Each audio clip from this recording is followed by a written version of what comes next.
সহনীলতাৰ কথা কোৱা বিজেপি চৰকাৰখনৰ এজন প্ৰাক্তন বিধায়ক অশোক কুমাৰ সিংৰি ডাঙৰীয়াৰ মালিকাধীন MS গৌতম কনষ্ট্ৰাকশ্যনৰ কোম্পানীত নিয়োজিত দুটা ডাম্পাৰ গাড়ী বঙাইগাঁও পৰিবহণ বিষয়াৰ কাৰ্যালয়ত আছে ধৰিছে তেওঁলোকে।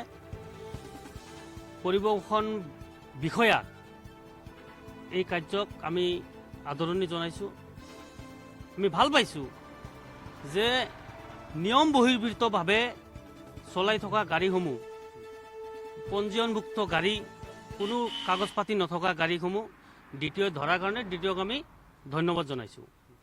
আৰু বিজেপি চৰকাৰখনৰ বিষয় প্ৰাক্তন বিধায়ক হোৱাৰ কাৰণেই তেওঁৰ গাড়ীসমূহ এনেকৈ চলে নেকি?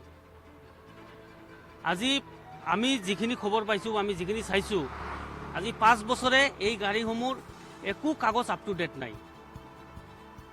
তাৰ পিছতো গাড়ীসমূহ ৰোডত কেনেকৈ চলি আছে, এইটো আমাৰ প্ৰশ্ন। না বিজেপি দলৰ নেতা হোৱাৰ কাৰণেই তেওঁৰ গাড়ীসমূহ এনেকৈ চলি আছে। আৰু সাধাৰণ মানুহৰ এটা এদিনৰ ডকুমেণ্টছ ফেল হ'লেই সেই গাড়ীসমূহ জব্দ কৰে।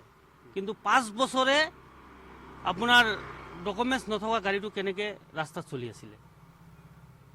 আৰু আমি যিখিনি খবৰ পাইছোঁ, বিজেপি দলৰ তেওঁ পাৱাৰ দেখাই পেলাই এই গাড়ীসমূহ ফাইন নিদিয়াকৈ অফিচৰ পৰা লৈ যোৱাৰ কাৰণে এটা জাজু চলাইছে। যদি এনেকুৱা ধৰণৰ কথা হয়, আমি গোটেই কথাখিনি নিৰীক্ষণ কৰি আছোঁ যে কেনেকৈ গাড়ীসমূহ লৈ যায়, প্ৰপাৰ দ্বিতীয় গাইডলাইনত ফাইন কাটা হয় না নাই, গোটেইখিনি বস্তু আমি নিৰীক্ষণ কৰি আছোঁ।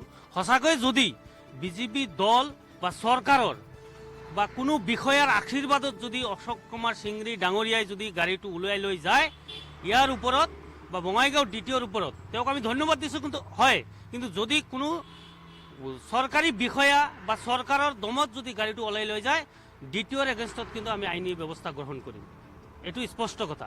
যাৰ কাৰণে বঙাইগাঁও দ্বিতীয়ক আমি ধন্যবাদ দিছোঁ, লগতে অনুৰোধো জনাইছোঁ যে এই গাড়ীসমূহ প্ৰপাৰ ফাইন কাটাৰ পিছত যাতে লৈ যায়, নহ'লে দ্বিতীয়ৰ এগেইনষ্টত আমি কিন্তু আন্দোলন কৰিবলৈ কিন্তু বাধ্য হ'ম।